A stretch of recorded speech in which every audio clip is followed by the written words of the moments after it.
Rivaldo. Footballing-wise, he's one of the biggest names on the planet. Along with Maradona and Ronaldo, he's living proof, if anyone needed, that if you want to uncover a gem, the best places to look are not the streets paved with gold, rather the areas where the desire and hunger to succeed are strongest. In the United States, organised football, or soccer as they insist on calling it, has traditionally been confined to the middle classes.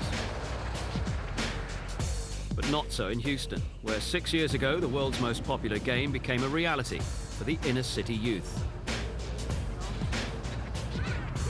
The Texan city's Parks and Recreation program was designed to give 3,000 boys and girls aged between 4 and 18 the opportunity to lace up their boots and play football, regardless of their background. Louder, louder, louder! Of the 3,000, those that show promise are invited to join the Houstonians, a football club that provides facilities and equipment for free. Fundraising activities help pay for these essentials and also finance the team's participation in tournaments.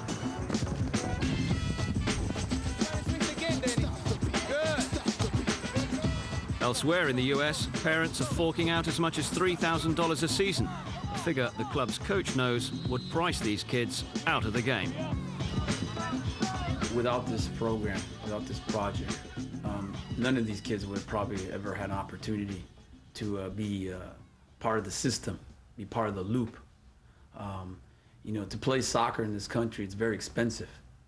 And you know, here in America, the way it's set up, versus other countries, if you want to play, you got to pay. And if you're a very good player, you got to pay extra. Whilst many of the youngsters harbour hopes of making a career in the game, their parents see football as a means to an end. Financially speaking, a college education is out of reach of these kids, unless, of course, they can win a scholarship. The Cibrians are one couple who are aware of this fact and feel the Houstonians can provide their children with a way out of the inner city. There are a lot of important benefits in regard to this Houstonians project. Apart from actually keeping the kids at school, the main focus of the program is securing scholarships for them at universities. But they're not just helping the youngsters get to college. The Houstonians have also contributed somewhere in the region of 50 players to the Olympic Development Programme's state squad. Edgar Morales was one of those chosen, and he dreams of playing at the highest level. He's already been selected for the programme's national pool, something he wouldn't have achieved without the backing of the club. His closest friend, Jose Cibrian Jr., has also received a call-up. The hard work, it seems, is already paying dividends.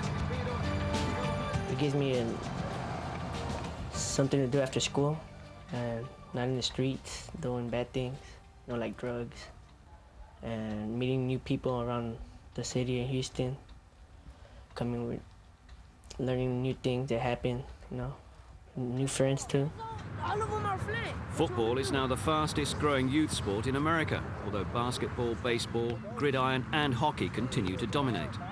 But that could change if, as the USA's most recognizable player explains, more is done to promote the game in the areas that count. The inner city is obviously a tremendous resource that hasn't been tapped into, with the understanding that there's a lot of pressure from other sports and competition from other sports.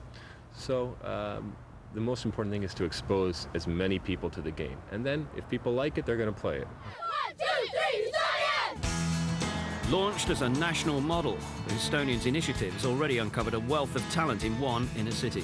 The Texan club continues to make great strides and has just seen 7 of its 8 teams qualify for the finals of the state championship.